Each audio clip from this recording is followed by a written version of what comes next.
أعوذ بالله من الشيطان الرجيم. بسم الله الرحمن الرحيم. السلام عليكم ورحمة الله وبركاته.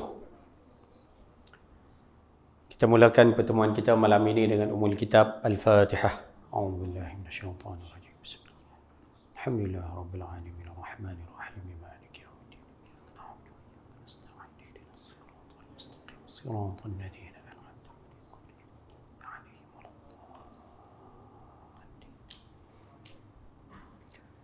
Bismillahirrahmanirrahim. Alhamdulillah wa kafa wassalatu wassalamu ala rasulina al-mustafa wa ala alihi wa ashabihi wa ansarihi wa atba'ihi wa ahli millatihi wa man ihtada. Allahumma ij'al jam'ana hadha jam'an marhuma wa tafarruqana min ba'dihi tafarruqan ma'suma wa la hawla wa la quwwata illa billahil 'aliyyil 'azim. Qala Allah Ta'ala fi kitabil aziz, a'udzu billahi minasyaitonir rajim. Yarfa'illahu alladhina amanu minkum walladhina utul 'ilma darajat. Shadaqallahul 'azim. Alhamdulillah, kita rafakkan kesyukuran pada Allah Subhanahu wa taala. Malam ni malam yang ke-17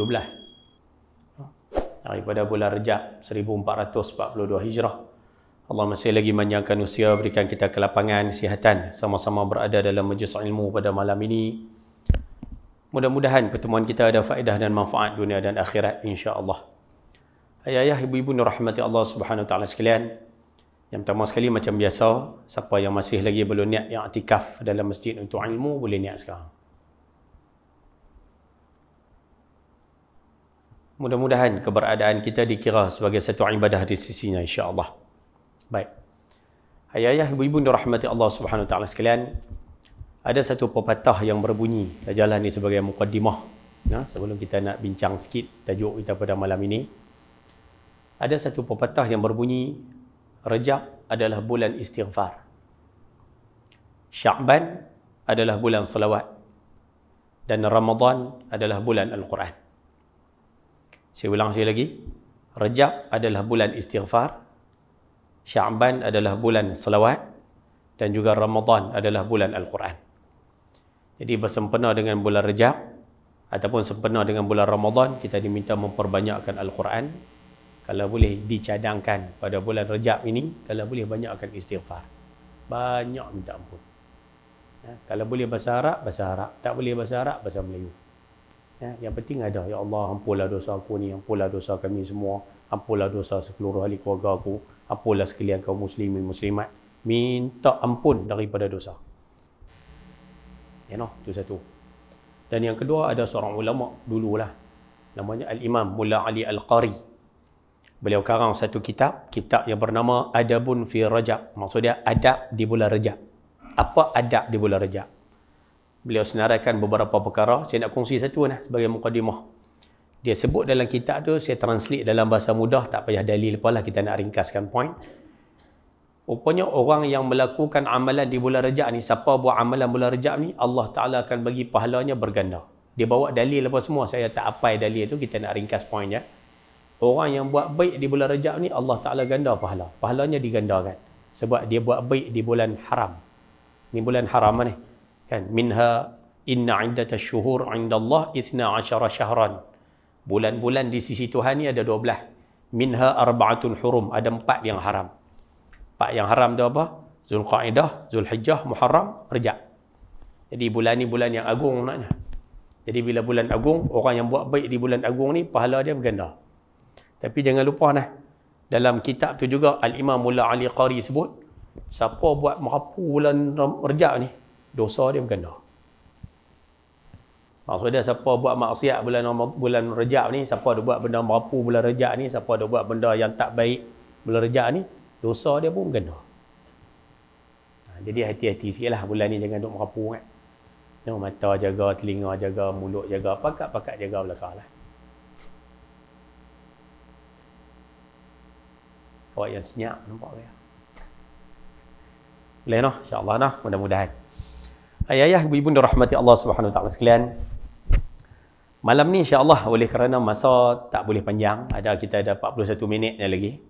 Dan malam ni pula saya diminta memberikan kuliah, tapi malam ni kita nak ambil konsep santai lah. Kita tak nak konsep terlalu ilmiah, maksudnya bawa dalil, bawa detail, bawa pandangan ulama dan sebagainya. Kita ambil tajuk santai je malam ni. Tapi tajuk ni insya-Allah keluar daripada masjid semua boleh pakai. Sebab dia berkait dengan kehidupan kita. Boleh noh? Tajuk senang aja malam ni. Malam ni saya nak kongsi dengan ayah ibu sekalian berkaitan dengan satu hadis yang ada di dalam kitab yang sedang saya pegang ini. Kitab ini namanya 40 hadis pilihan yang disusun oleh seorang ustaz nama Ustaz Haji Abdullah bin Haji Abdul Wahab. Dan kitab ni menghimpunkan 40 buah hadis Nabi SAW yang mana boleh dikatakan hampir kesemua sekali bicara tentang peribadi orang Islam, akhlak, kelaku, perangai orang Islam.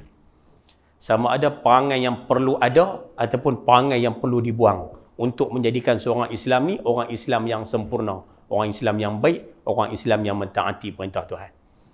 Jadi dia bawa hampir 40 tajuk dalam kitab ni. Saya mengajak kitab ni di Surau Permai Jaya. Patutnya malam ni lah, tapi dah tukar. Jadi main di sini lah malam ni. Kan, duduk tiap bulan duduk beletiak kitab ni di surau tu lah. Cerita tentang apa yang berkait dengan kehidupan kita.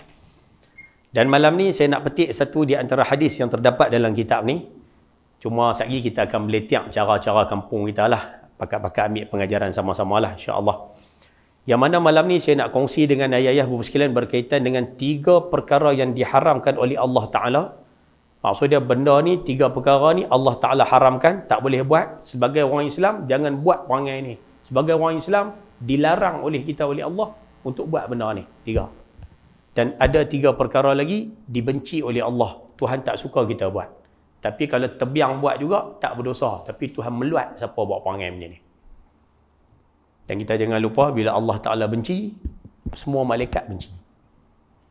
Bahasa kampung kita, bila Tuhan meluat, semua makhluk meluat kat kita. Tapi benda ni tak berdosa. Boleh no? Benda senang ya, insya-Allah. Saya baca hadis dulu, sekali baru kita tengok uraian dia satu persatu. Hadisnya berbunyi, An Mughirah bin Syu'bah radhiyallahu ta'ala anhu qala, qala Rasulullah sallallahu alaihi wa ala alihi wa sahbihi wa baraka wa sallam, Inna Allah harrama alaikum uquqal ummahat wa wa'dal banat wa man'an wahat wa kariha lakum qila wa qal wa kathratas su'al wa idha'atal mal atau kama qal, hadis sahih rawahu al-Bukhari. Daripada Sayyidina Al-Mughirah bin Syu'bah radhiyallahu ta'ala anhu, Rasulullah sallallahu alaihi wasallam bersabda, Allah mengharamkan kamu menderhaka kepada ibu-ibu, membunuh anak-anak dan menahan atau mengambil hak orang lain.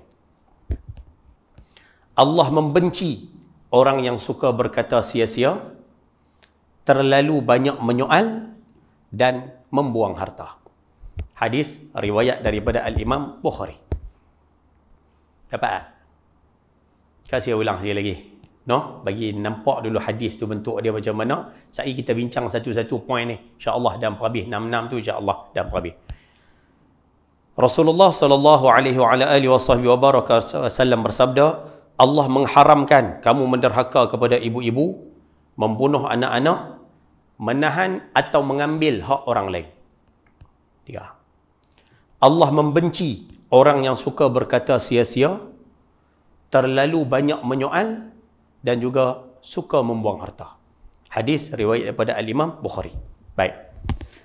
Ayah-ayah, ibu-ibu rahmati Allah SWT sekalian, saya bagi sikit pengenalan berkaitan dengan periwayat hadis ni. Sekali kita ulas sikit hadis ni, insya-Allah. Malam ni kita pakat-pakat ambil sama-sama. Hadis ni bagus sebenarnya, sangat bagus. Memang kena dengan kita belaka.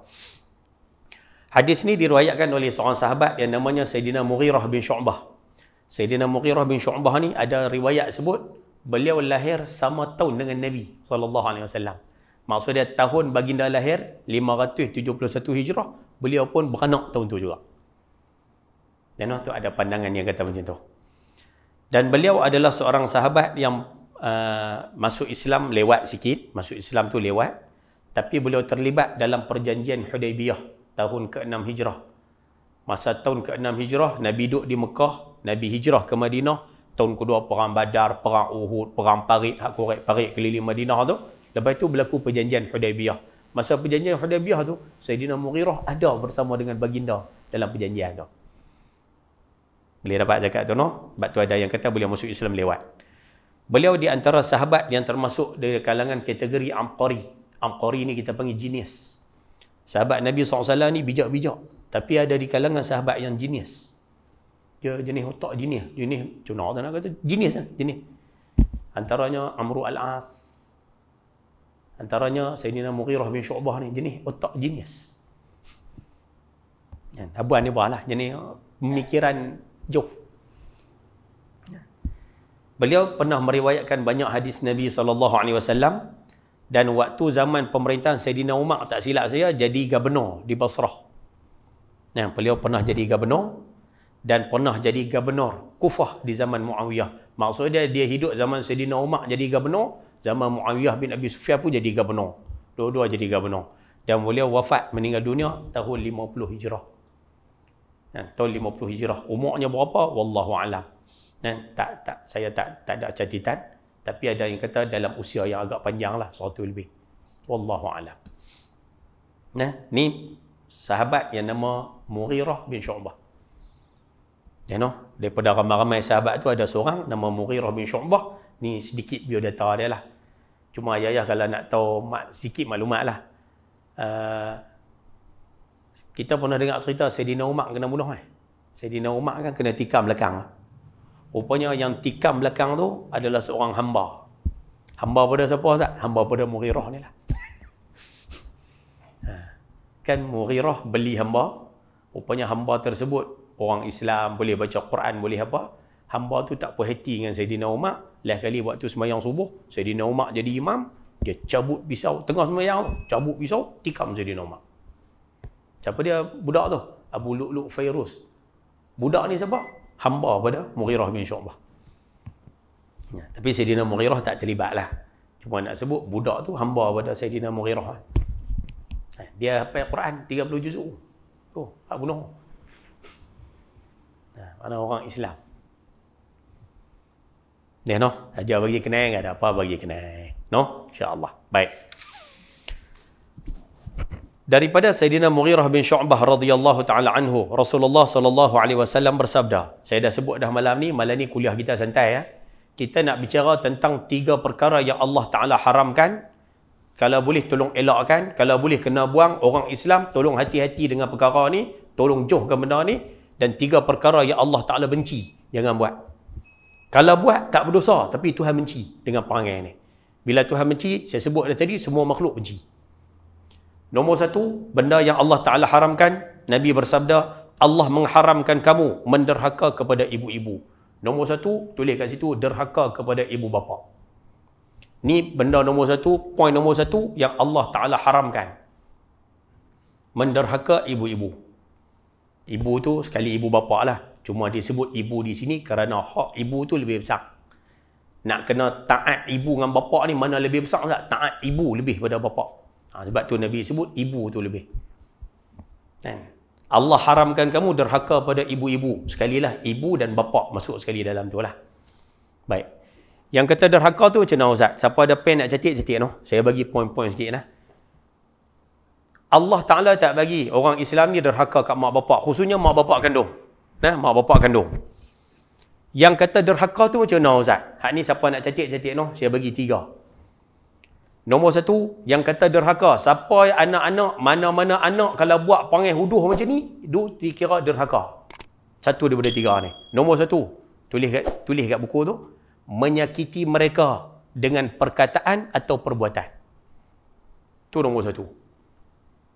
Anak-anak kalau sakitkan mak bapak, tak kiralah dengan perkataan kah, duk cakap terjai-terjai kat mak bapak. Mak ni tak erti, mak ni bodoh, minta maaf bahasa tu. Mak ni apa bengong. Mak ni nyusah orang, mak ni teruk, mak ni kalau mati pun bagus. Rupanya anak kalau bercakap tu, kira anak tu dah hakar. Mak berasa hati, anak dah hakar. Sebab tu hati-hati noh, yang mana ada mak, tolong hati-hati. Yang mana ada ayah, tolong hati-hati. Dia cakap, kalau orang kampung kita sebut, cakap terjai-terjai. Dia cakap ikut suka. Dia buka mulut dia, mak berasa hati. Dia buka mulut, pak berasa hati. Dia buka mulut dia, mereka dua jatuh air mata. Rupanya anak tu dosa tu.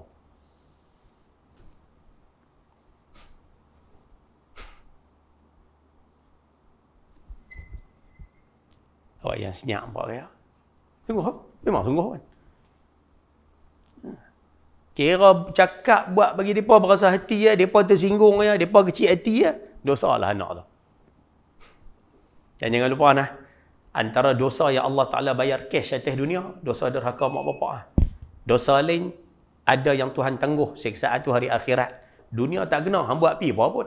Sapu duit juta-juta, bilion-bilion kau contoh. Ambil rasuah kau contoh. Kena orang kau, bunuh orang. Kadang-kadang kita tengok atas dunia dia lepas. Dia kena duit kita apa semua, himpun-himpun kat dia, boleh 2 juta. Dia kelentong Ustaz, kata masuk pelaburan ni apa semua, lelah kali dia buat lari duit kita. Kadang-kadang kita tengok orang macam ni, sampai dia mati, kita tengok tak kena apa. Sebab apa? Sebab Allah Ta'ala tangguh siksaan dia. Tak tu biasalah. Tapi orang derhaka mak bapak ada tu. Nabi sebut, kullu dhunubin yuakhirallahu ma sya'a ila yaumil qiyamah. Semua jenis dosa, Allah Ta'ala tangguh siksaan tu sampai hari kiamat. Kiamat baru kena, dunia tak kena. Illa uququl walidain. Melainkan derhaka mak bapak. Derhaka mak bapak ada. Fa inna Allah yu'ajjiluhu li sahibi. Allah Ta'ala balas pada orang yang buat perangai derhaka ni fil hayah, masa dia hidup qabla al-mamat, sebelum dia pejam mata mati. Makna sebelum dia mati, dia akan rasa balasan derhaka kat mak bapak dia dulu. Confirm kena. Tu jangan buat main isu macam ni.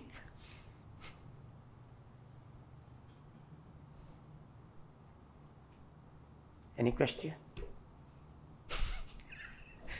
Jangan noh. Siapa yang masih ada, apa betul lah. Siapa yang mak ayah tak ada dah, macam mana Ustaz? Yang mana tak ada dah, nak minta tolong, minta ampun pada Allah, tolong buat kebajikan banyak-banyak untuk mak ayah kita yang dah tak ada. Mudah-mudahan kebajikan hak kita buat tu tebus balik silap kita lama-lama tu. Cara lain tak ada. Hak kita dah buat silap lu, minta ampun pada Allah, buat kebajikan banyak-banyak kat mak ayah kita dulu. Dan ayah-ayah, ibu-ibu yang ada malam ni pula, yang berstatus mak ayah. Kita lah jadi mak, kita lah jadi ayah. Kalau boleh kena ambil satu orang. Kena jadi ibu dan ayah yang memaafkan. Pasal apa Ustaz? Kalau kita berasa hati, anak kita teruk. Kita duk kecil hati, anak kita teruk. Tapi nak buat jenah Ustaz, mereka tak faham bahasa, mereka duk buat. Hak tu, buat jenah. Tapi kalau kita berasa hati, kita tersinggung, memang kena lah. Dia tak boleh lari benda tu. Ini ketentuan.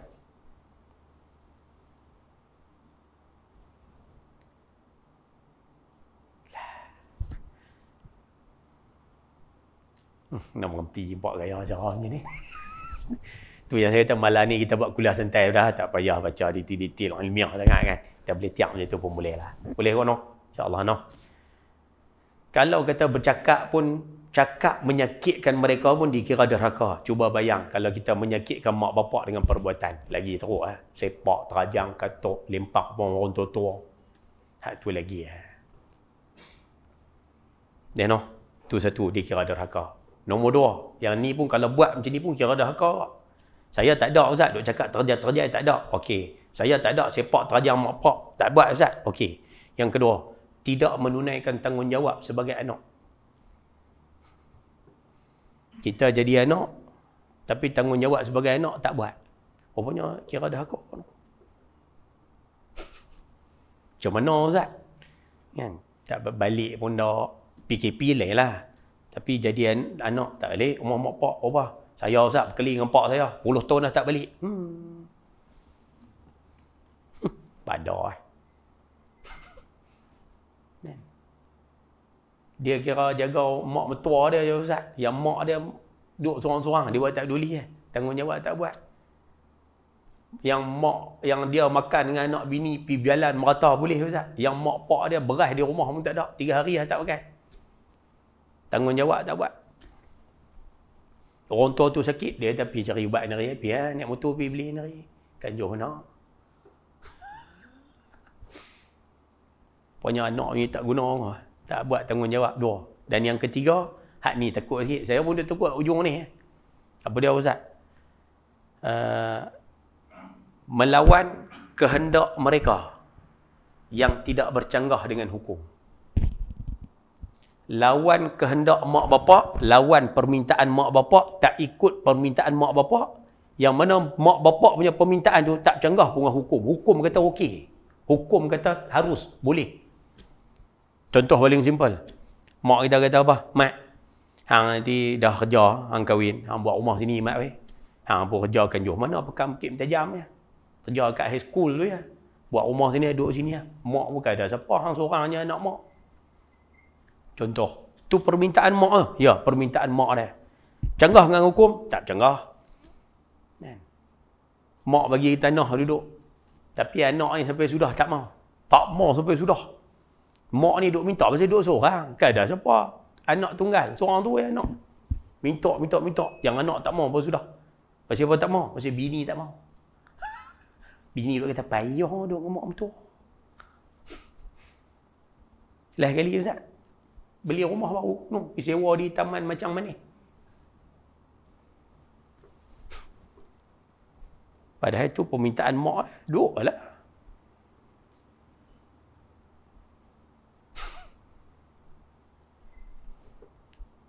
Any question? Ada soalan?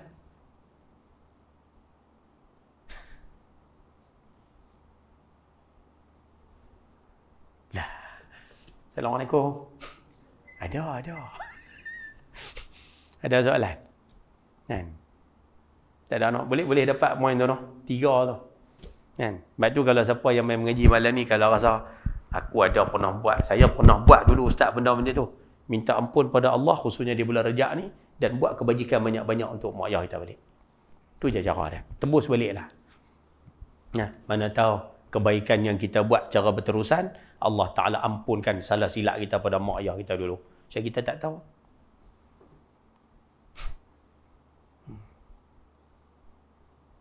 Boleh noh? 1. Baru 1. Kat 8.20 lah. Baik. Yang kedua. Tak ada soalan Pak ni noh? Ada soalan nak tanya? Sila.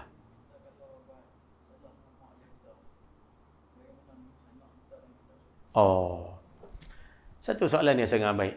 Kalau kita Ustaz duk buat dengan mak ayah kita buat lebih kurang kat depa lu Ustaz. Dah hakar lawan apa semua Ustaz. Macam mana pula anak-anak kita Ustaz? Hadis ni ada riwayat kata hadis dhaif, tapi tak apalah, kita ambil ni sebagai pengajaran lah. Ada hadis yang berbunyi birru abaakum. Buat baiklah kamu dekat mak bapak kamu. Tabirrukum abnaukum. Anak-anak kamu akan buat baik semula pada kamu. Tu ya.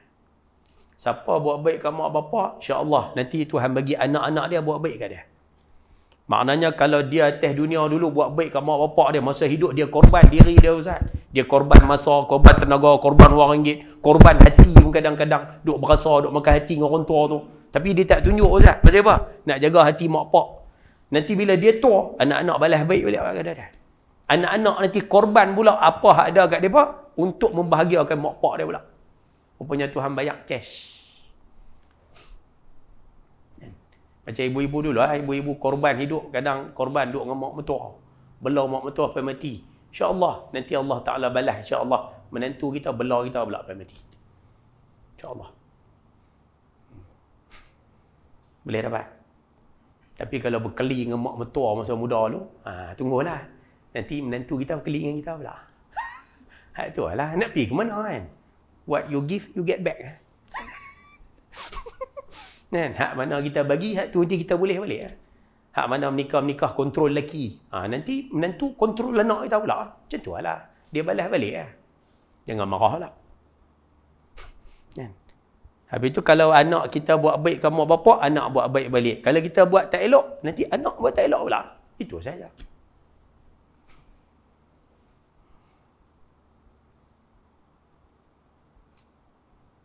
Habis tu Ustaz, kalau anak saya buat tak elok pada saya sekarang, saya nak buat apa Ustaz? Nak marah anak? Jangan.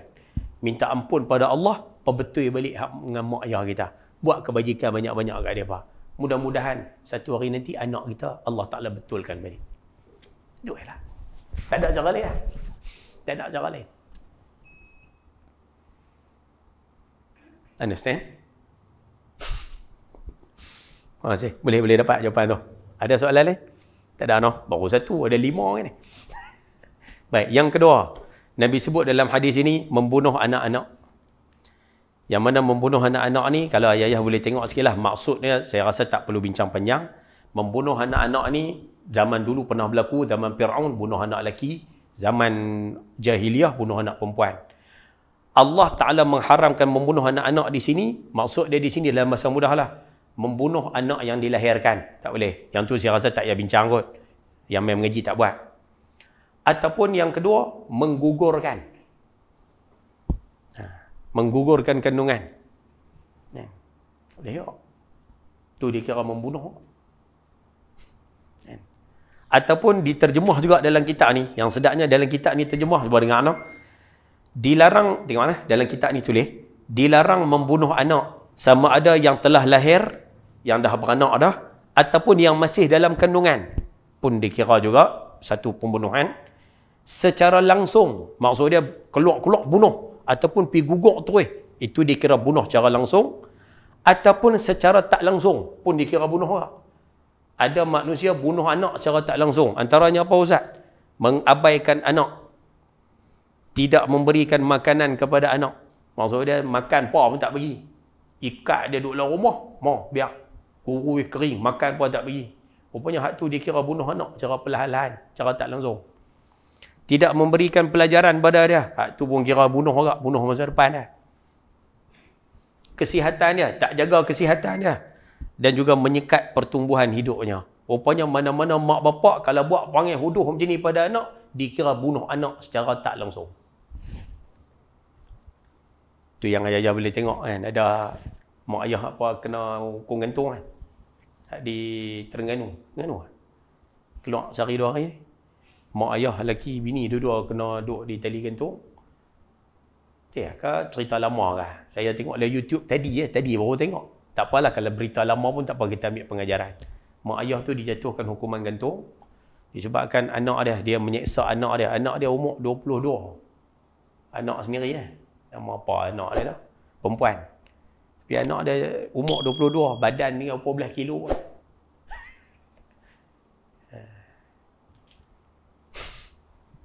Tu tak kira hari tu sumbat bulan Simen tu. Ya. 6 tahun tu. Ni semua perkara-perkara yang diharamkan oleh Allah Ta'ala. Dan saya rasa yang mengaji malam ni seorang tak buat. Jadi tak payah boleh tiang tajuk ni. Kita nak ligan masa. 2 poin dia, yang ni pun Allah Ta'ala haramkan. Yang ketiga Nabi sebut, وَمَنْعًا وَهَدْ. Yang ni kita ambil perhatian sikit. Antara perkara yang Allah Ta'ala haramkan, memang tak boleh buat lah. Siapa buat berdosa benda ni. Nabi sebut, وَمَنْعًا. Kita menahan hak orang lain. وَهَدْ. Kita mengambil hak orang lain. Ambil hak orang lain, saya rasa semua faham. Kita curi, kita tipu, kita kena kelentong, rompak, ragut, apa semua. Itu dipanggil hak orang lain. Hak tu semua haram, tak boleh buat. Tengok no, memang tak buat kan? Selesai. Kau bakal sapu kat macam mana?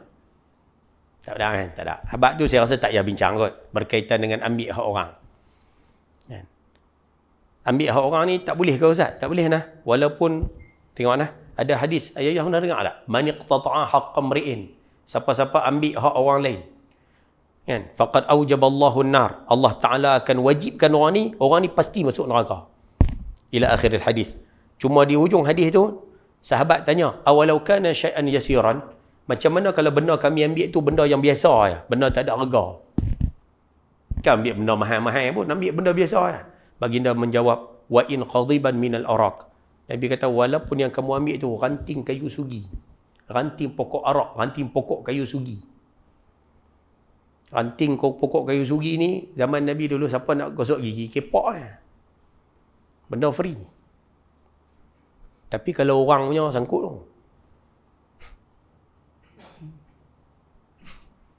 Cuba bayang kalau benda tak ada harga macam tu pun sangkut. Ambil hak orang, sangkut. Cuba bayang kalau kita ambil benda orang punya, berharga pula. Ambil cangkui orang. Kan? Abang kata lepas pakai nak hantar balik. Tengok-tengoklah 7 tahun dah cangkui tu duduk dengan kita. Orang punya tu. Pinjam duit orang 500. Janji 2 bulan nak bayar. Tengok-tengoklah buat senyap. Dia masuk tongkos sebelah. Buat buka badak tak tahu. Tu ambil hak orang. Ayah tambah yang mana bekerja. Kita pancikak pukul 8. 8.30 baru masuk. 12.30 hilang pergi ke mana. Pukul 1 rehat, 12.30 hilang dah. Setengah jam sebelum tu hilang dah. 2.30 tak masuk pejabat Kan? Tengok-tengok rupanya balik rumah ataupun pergi berjalan mana-mana. Cukup bulan dapat gaji. Tu gaji yang kita ambil tu, kita ambil hak orang tu. Ambil hak syarikat. Kalau kita kerja swasta. Ambil hak kilang kalau kita kerja kilang. Ambil hak rakyat kalau kita kerja kerajaan.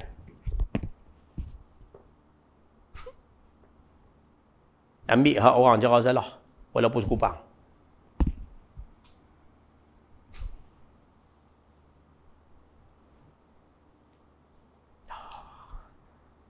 Senyap lagi sikit. Boleh, tak boleh. Nak dapat projek bagi rasuah.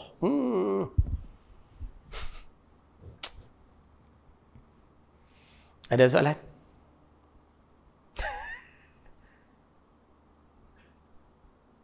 Ibu-ibu ada soalan?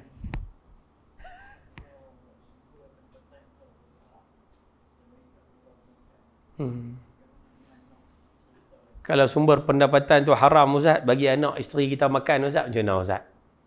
Mereka makan, mereka tak tahu, mereka tak berdosa. Mereka tak tahu. Kan? Habis tu Ustaz, walaupun mereka tak tahu, tapi point kita nak sebut, kesan makanan tersebut pada kehidupan mereka ada tak? Ada. Kesan duit yang kita dapat cara haram tu, kita bagi kat keluarga, ada tak kesan dia pada hati anak-anak, hati isteri? Ada. Ada tak kesan kepada ketaatan mereka pada Tuhan? Ada. Ada. Tambah hak jenis buat bendang. Malam baru duduk beletiak. Buat bendang. Orang duduk tabung benih. Dia relax. Orang tabuk benih siap. Dia pergi buka gelung. Jadi ayak dekat bendang yang penuh ayak ni masuk dalam petak dia. Sekali dengan benih-benih orang masuk dalam petak dia. Ada buat perangai tu.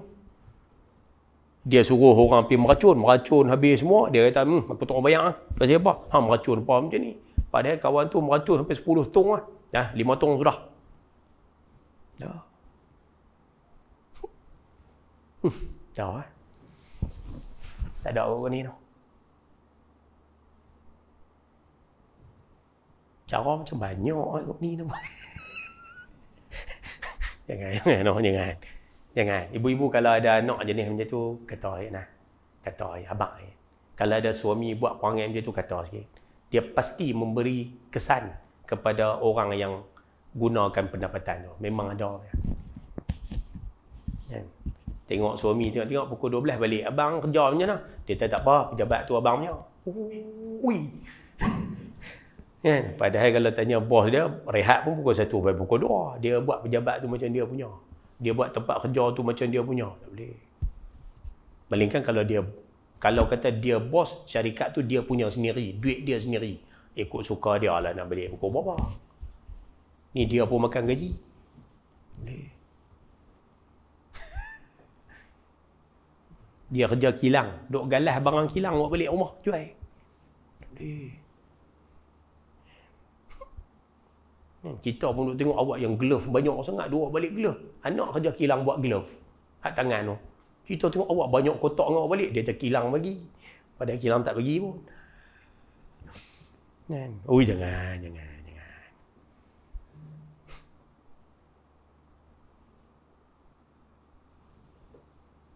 Awak yang senyap. Pernah dengar? Saya rasa cerita tu di sini kan. Cerita Abdullah bin Mubarak kan. Yang saya cerita seorang ulama ada naik atas kuda. Tiba-tiba ada seorang pelajar, anak murid dia main. Dia ambil kertas tu, dia tulis. Tulis. Habis tulis. Pen yang dia tulis tu, pen anak murid dah. Dia terlupa, pergi selit masuk dalam poket. Habis selesai tu, naik kuda, pederas balik ke kampung dia. Tak silapnya di Rai. Rai ni di belah Khurasan. Hampir 1000 km. Naik kuda, balik sampai ke kampung. Berhenti di kampung tu, turun barang apa semua. Cek tengok dalam poket. Loh, ada pen. Yang mana pen ni berapa hari lepas punya tu. 1000 km. Berapa hari lepas punya. Dia ambil, bukan dia punya. Ni orang punya. Dia tinggal barang dia di situ. Dia sewa kuda yang baru. Pederas balik 1000 km. Nak hantar batang pen ni.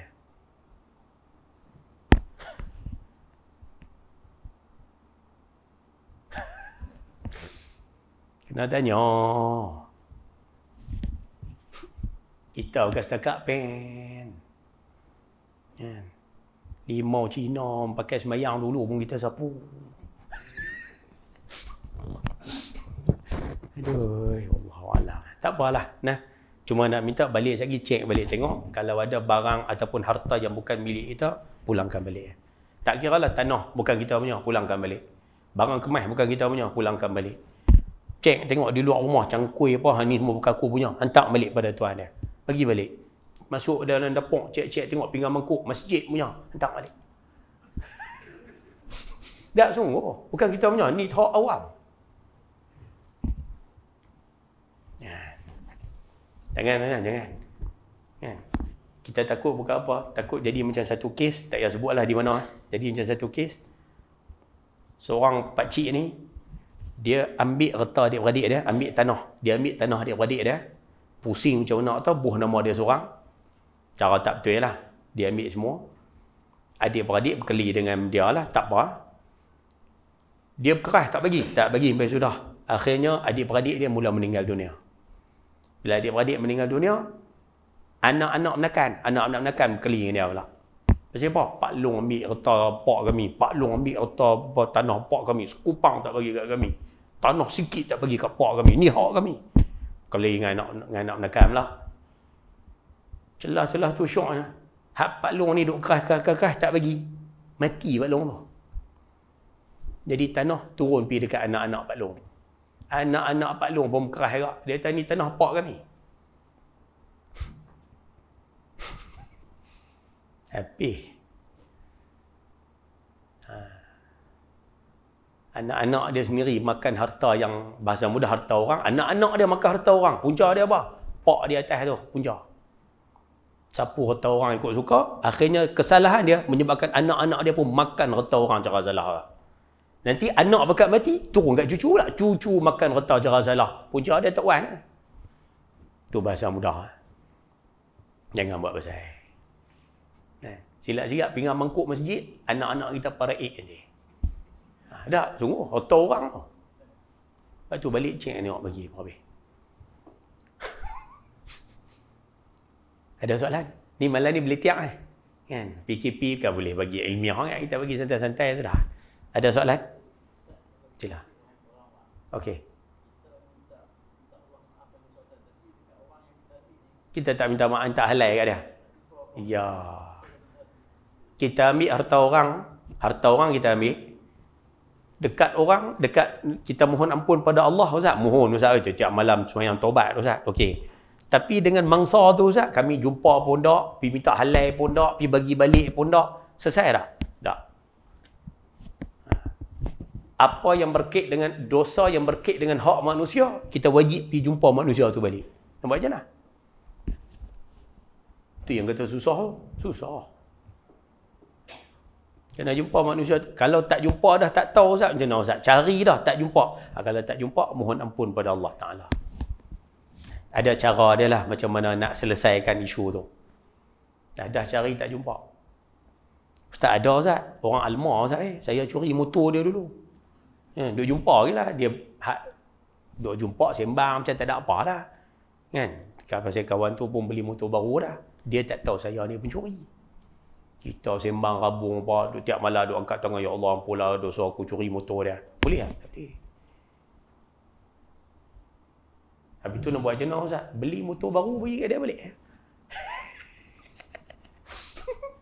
Kan? Kalau motor tu dah hancur, beli baru bagi balik kat dia. Ataupun motor tu masih ada, pergi bagi balik kat dia.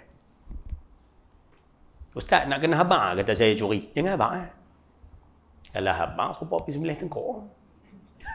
Kan? Jangan habang Pandai-pandai lah tu kan. Mat, aku jumpa motor hang ni Mat. Elok lagi, ambil balik. Kan? Aku kenal tengok nombor plate, aku kenal motor hang. Lepas tu raya jumpa, minta maaf Mat. Ada apa-apa aku pernah ambil apa-apa lah. Kan? Kalau pergi bagi tahu terus terang, takut-takut dia memutuskan silaturahim lah. Terus saya bagi tahu pandai-pandai. Nah, tapi harta dia kena bagi balik. Susah. Banyak step lah. Cuma kita nak buat contoh, kata susah sebenarnya bila berkait dengan harta orang. Boleh no? Selesai. Dan dalam hadis ni juga Nabi sebut ambil hak orang haram, tahan hak orang pun haram juga. Antara yang paling simple kita boleh sebut ringkas-ringkas lah, zakat. Itu ayah-ayah yang ada di sini, kalau siapa yang perlu keluarkan zakat, bayar tu jangan duk tahan lama. Ni zakat tahun 2015. Zakat tu 5 tahun lepas, 6 tahun lepas. Siapa elok tak bayar Maknanya 6 tahun kita tahan hak orang. Kan zakat orang punya. Ustaz, saya daripada muda tak pernah bayar Ustaz. Memang cukup kena bayar zakat. Tapi siapa elok tak bayar. Berapa lama dah dia tahan hak orang.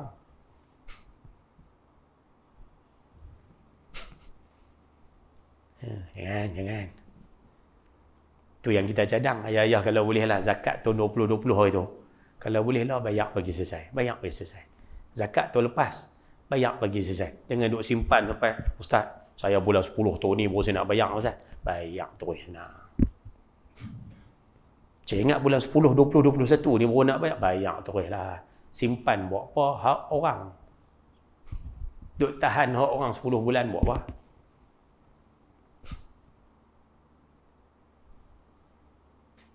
Understand? No? Tak buat agonoh yang mengaji tak buat agot. InsyaAllah. Baik. 3. Selesai. Ada soalan tegak ni? 3 perkara yang diharamkan ni. Tak ada, no? Baik. Poin yang keempat. Yang ni kita tak masuk tentang isu haram, tapi masuk tentang isu makruh. Allah Ta'ala benci perbuatan ini. Dan saya dah sebut di awal tadi, bila Allah Ta'ala benci, semua makhluk benci. Jadi perkara ni perlu dielakkan. Nabi sebut yang keempat, Allah Ta'ala membenci orang yang suka berkata sia-sia. Berkata sia-sia ni kita boleh terjemah dalam perkataan kita hari ni. Dia bukan, kalau perkataan mudah dipanggil sembang kosong. Rupanya Allah Ta'ala membenci orang yang suka sembang berbual-bual kosong. Sebab tu kalau boleh yang mengaji malam ni kurang-kurangkan sembang. Bukan tak boleh sembang, boleh untuk bermasyarakat, nak bergaul dengan orang silakan. Tapi jangan banyak sembang kosong. Dan ayah-ayah kalau perasan siapa mengaji dengan tok guru, cuba tengok. Dalam Islam kita ni ada satu perbahasan berkaitan dengan al-kalam fis samar. Duk menyembang lepas mayang syak. Lepas mayang syak, pergi duk menyembang. Pergi duk kedai tom yam, pergi duk apa, duk menyembang. Lepas aku satu, aku dua, ho menyembang. Rupanya ada perbahasan tu. Try tanya tok guru, apa hukum duk pergi menyembang lepas isyak? Sembang kosong lah. Kalau pergi sembang tu atas urusan yang, kan, Ustaz kami duk pergi menyembang Ustaz. Contoh, kami nak jadi kerajaan. Oh, okey. Contoh, kan. Kami nak pergi menyembang Ustaz. Pasal apa? Nak dekat pilihan raya. Oh, okey. Kami pergi menyembang Ustaz. Masalah masyarakat di Almar ni. Okey. Ni pergi menyembang tajuk apa? Tak ada. Sembang dia kosong. Ulama faham. Ada yang mengatakan hukum dia makruh. Tuhan benci. Sekali-sekala okey lah. Tapi jangan tiap-tiap hari. Nah, ibu-ibu pun lepas isyak kalau boleh tu duduk sembang banyak lah. Tutup lampu lena. Ni kan? Haram ke Ustaz? Tak. Saya kata dah tadi, Allah Ta'ala benci. Hukum dia makruh. 4. Yang kelima, yang ni pun saya tak boleh letak. Saya nak boleh letak nombor 6 macam lagi. Dalam masa yang tak berapa banyak ni. Yang kelima Nabi sebut di sini, wa kasratas soal, banyak bertanya. Ayah-ayah boleh buat catatan di buku, jenis suka meminta. Banyak bertanya di sini membawa maksud suka meminta. Jenis muka tak malu, minta sana, minta sini, minta. Dia jenis tak malu. Kalau boleh perangai ni Allah Ta'ala tak suka lah. Memang tak suka.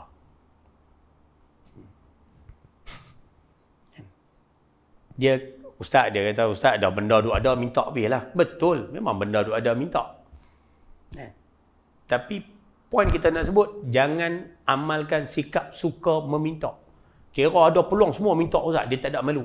Sedangkan Allah Ta'ala sebut dalam Al-Quran, tahsabuhumul jahilu aghniya aminat ta'affuf. Tuhan kata kamu akan tengok ada orang yang rasa dia tu mampu ke. Dia duk rasa dia boleh ke. Dia tak mau minta ke orang. Dia rasa dia boleh rengkuh sendiri. Dia boleh buat sendiri. Ta'arifuhum bisimahum, kamu boleh nampak tanda dekat dia. Apa dia tanda dia? La yas'aluna an-nasa ilhafa. Dia cukup tak mau minta banyak kali. Dia cukup tak mau. Ayah ada dalam kampung Almar ni. Kita tengok dia susah. Dia pun sendiri susah. Kita kata, mat, hampirlah minta borang zakat tu. Kita tak payah, malas, boleh buat sendiri, tak apa. Bagi orang lain lah, segan lah. Ada je. Jenis orang macam tu ada. Kalau ada, orang macam tu, kalau boleh, bantu dia lebih sikit. Tu bagus punya orang. Dia jenis segan. Kita kata, pergilah minta sana. Dia tak apa, biar pergi, tak payah.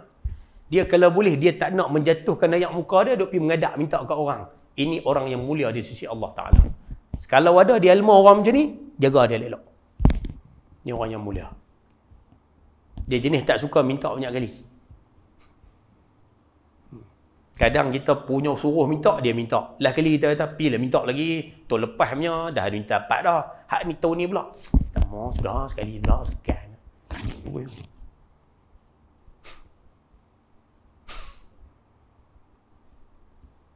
Kat sini jenis nama kena potong terus bawa parang lah punya benar. Nama dia kena potong lah. Patut tiap-tiap tu boleh zakat. Tengok nama kena potong. Dia main serang dengan parang. Tak ada aku ni lah. Bagus lah. Sini bagus. Alhamdulillah. Kan? Marah. Pasti potong nama. Oh, kalau macam tu payah. Jangan 5. Dan yang ke-6. Nabi sebut di dalam hadis ini. Perkara yang Allah Ta'ala benci. Tidak berdosa. Tapi Tuhan benci. Jangan buat lah. Nabi sebutlah hadis ni wa idha'atal mal, suka membuang harta. Membuang harta. Yang ni saya boleh cak sikitlah, saya minta izin lajak sikit 5 minit boleh ke no? Yang ni saja.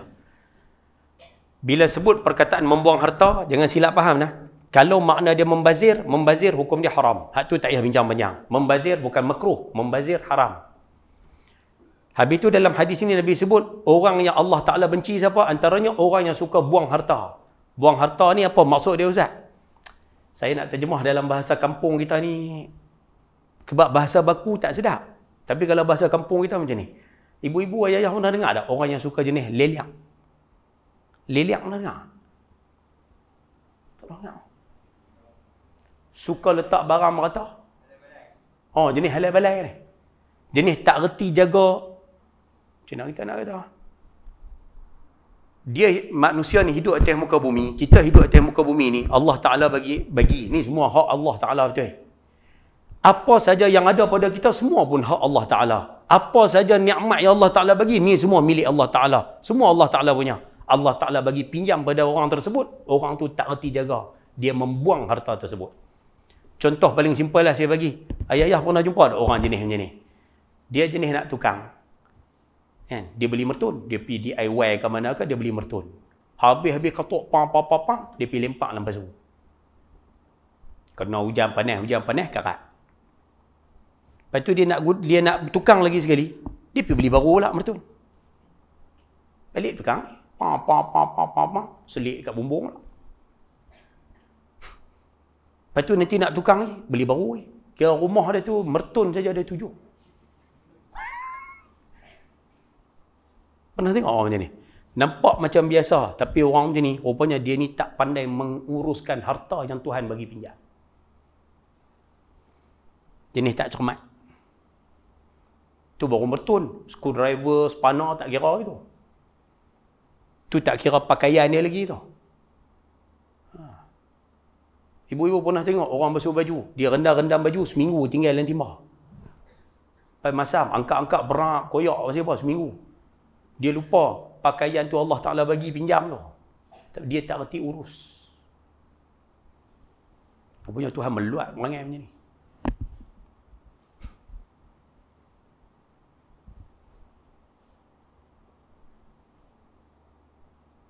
Sudah senyap lagi. Tak, sungguh. Dia tak pandai mengurus. Tak reti susun, tak reti simpan, tak reti jaga. Ayah-ayah ada rumah. Allah Ta'ala bagi pinjam rumah tu untuk kita. Dia jaga rumah, tapi dia tak reti urus rumah. Wah tengok. Tak barang merata, baju sangkut habis kat tingkap. Baju bukan tempat dia di tingkap.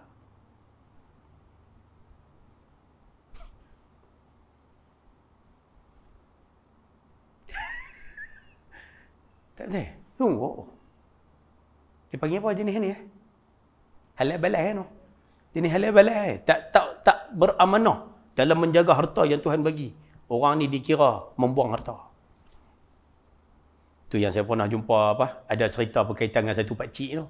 Dia pakai kain pelikat 30 tahun. Kain pelikat dah.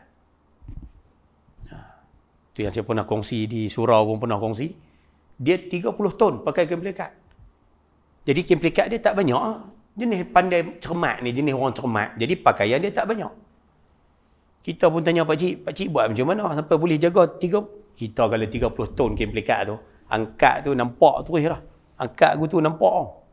Tapi tak, kain pelikat dia elok. Color pun tak lusuh. Dia tanya pakcik buat macam mana? Tengok dia cerita dia, benda ni simple kan. Dia sebut. Dia kata, macam ni lah Ustaz, pakcik ni orang tua. Kan? Jadi dia kata bila pakai kain ni bukan nak pakai masuk hutan apa, bukan nak kotor-kotor. Habis kuat peluh. Betul? Dia kata pakcik masuk bilik ayak. Pakcik buah ayak dalam timba tu, buah sabun sikit. Dia kata pakcik kocok-kocok ya. Dia kata pasal nak jaga fabrik. Bahasa dah. Nak jaga kain. Dia kata celuk ya. Dia kata pakcik tak ada duk putak mesin perak sampai 5. Dah. Putak tu rosaklah baju. Lepas tu bila angkat Ustaz, bila dah celuk-celuk sikit tu Ustaz, perah pakcik tak ada duk pulai teruk-teruk tu tak ada. Pulai sikit ya. Bagi buang ayak. Oh, okey. Pasal apa? Nak jaga kain tu Ustaz. Okey. Lepas tu bila sidai, dia kata bila sidai, pakcik sidai kalih. Hak belah, hak pakai dalam tu, kalih duk belah luar. Sidai tu. Oh. Pasal apa? Dia cahaya matahari. Kalau letak belah pakai di luar ni, nanti lusuh lah warna tu. Kata, oh. Nampak? Tu contoh orang yang reti. Kata pakaian itu pinjaman dari Tuhan. Dia reti jaga. Tu baru buat kain. Hak lain tak bercara.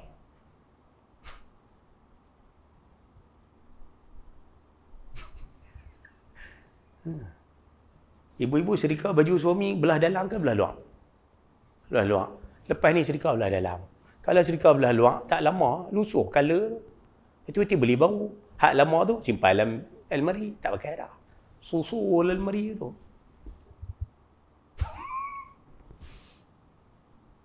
Contoh. Itu penting masalah. Walaupun nampak simple benda ni, tapi benda ni penting sebenarnya. Lepas tu ibu-ibu yang mana ada menantu sebagai penutup, yang mana ada menantu di rumah, jenis balik nanti tengok nak, kalau jenis tak pandai susun, kalau boleh kata, suruh dia belajar sama. Kan? Dia beli rempah pasal, dia beli rempah, dia potong-potong rempah, tuang, diikat-ikat, dia buah dalam ti'ih. Nanti dia nak buat gulai pula, likat gulai peti tu dia tak pakai dah. Dia beli baru, dia tuang, tinggal sikit, ikat, buah pula kat kabinet. Kira kat dapur tu, tempat letak rempah ada 4. Siapa Ustaz? Tak reti kelola, tak reti manage. Tak boleh. Kena jaga ni. Pasal benda ni Allah Ta'ala benci. Orang yang tak pandai menguruskan harta Tuhan, orang ini Allah Ta'ala tidak suka. Tuhan bagi pinjam, tapi dia tak urus harta Tuhan dengan baik. Lepas tu tolong hati-hati sikit lah. Balik tengok noh, sama-sama ambil pengajaran, sama-sama ambil faedah daripada perkongsian malam ni. Jadi saya ulang sekali lagi, Allah Ta'ala haramkan derhaka mak bapak, bunuh anak-anak, ambil dan juga tahan hak orang lain. Allah Ta'ala benci orang yang sembang kosong, orang yang banyak meminta dan juga tidak menjaga harta. Ya noh, insya-Allah mudah-mudahan mukadimah tersebut ataupun perkongsian tersebut ada faedah pada malam ni. Jadi saya rasa cukup sekadar itu. Pakat nak baca Al-Mulk kan? Baca tu Oh, okey. Jadi insya-Allah sebelum kita tangguh pertemuan kita malam ni, kita sama-sama membaca suratul Mulk. Surah yang sangat baik untuk diamalkan pada setiap malam kerana surah ini akan menjaga pembacanya daripada azab di dalam kubur. Jadi insya-Allah pakai ambil seorang satu. Nah, kalau boleh walaupun yang mana mengapai malam ni, siapa mengapai pun kalau boleh tengok. Nah, baca tengok. Sebab membaca sambil melihat pahalanya lebih besar daripada membaca tanpa melihat. Maksudnya kalau mengapai, orang ini mengapai sambil tengok lebih besar pahala. Dan insya-Allah. Baik. A'udzu billahi minasyaitonir rajim. بسم الله الرحمن الرحيم تبارك الذي بيده الملك وهو على كل شيء قدير الذي خلق الموت والحياة ليبلوكم أيكم أحسن عملا وهو العزيز الغفور الذي خلق 7 سماوات طباقا ما ترى في خلق الرحمن من تفاوت فارجع البصر هل ترى من فطور ثم ارجع البصر كرتين ينقلب إليك البصر خاسئا وهو حسير ولقد زينا السماء الدنيا بمصابيح وجعلناها رجوما للشياطين وأعتدنا لهم عذاب السعير وللذين كفروا بربهم عذاب جهنم وبئس المصير إذا ألقوا فيها سمعوا لها شهيقا وهي تفور تكاد تميز من الغيظ كلما ألقي فيها فوج سألهم خزنتها ألم يأتكم نذير قالوا بلى قد جاءنا نذير فكذبنا وقلنا ما نزل الله من شيء إن أنتم إلا في ضلال كبير وقالوا لو كنا نسمع أو نعقل ما كنا في أصحاب السعير فاعترفوا بذنبهم فسوقا لأصحاب السعير إن الذين يخشون ربهم بالغيب لهم مغفرة وأجر كبير وأسروا قولكم أو اجهروا به إنه عليم بذات الصدور ألا يعلم من خلق وهو اللطيف الخبير هو الذي جعل لكم الأرض ذلولا فامشوا في مناكبها وكلوا من رزقه وإليه النشور أأمنتم من في السماء أن يخسف بكم الأرض فإذا هي تمور أم أمنتم من في السماء أن يرسل عليكم حاصبا فستعلمون كيف نذير ولقد كذب الذين من قبلهم فكيف كان نكير أولم يروا إلى الطير فوقهم صافات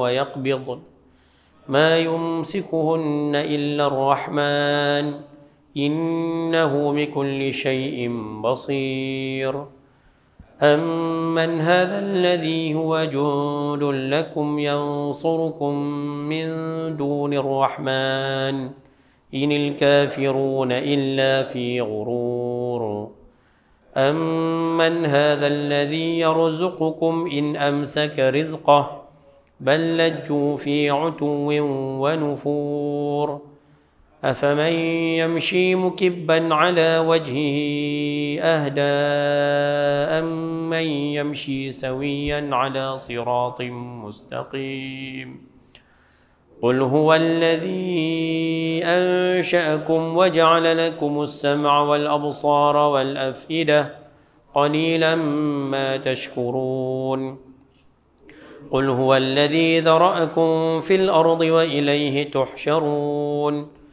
ويقولون متى هذا الوعد إن كنتم صادقين قل إنما العلم عند الله وإنما أنا نذير مبين فلما رأوه زلفة سيئت وجوه الذين كفروا وقيل هذا الذي كنتم به تدعون قل أرأيتم إن أهلكني الله ومن معي أو رحمنا فمن يجير الكافرين من عذاب أليم قل هو الرحمن آمنا به وعليه توكلنا فستعلمون من هو في ضلال مبين قل أرأيتم إن أصبح ماؤكم غورا فمن يأتيكم بماء معين صدق الله العظيم أعوذ بالله من الشيطان الرجيم بسم الله الرحمن الرحيم الحمد لله رب العالمين والصلاة والسلام على أشرف الأنبياء والمرسلين وعلى آله وصحبه أجمعين اللهم ارحمنا بالقرآن واجعله لنا إماما ونورا وهدى ورحمة اللهم ذكرنا منه ما نسينا وعلمنا منه ما جهلنا وارزقنا تلاوته آناء الليل وأطراف النهار واجعله لنا حجة يا رب العالمين وصلى الله على سيدنا محمد وعلى آله وصحبه وبارك وسلم والحمد لله رب العالمين. Jadi kita tangguh pertemuan kita malam ni dengan tasbih kafarah dan suratul As. Illa alladhina amanu wa 'amilus salihati. Assalamualaikum.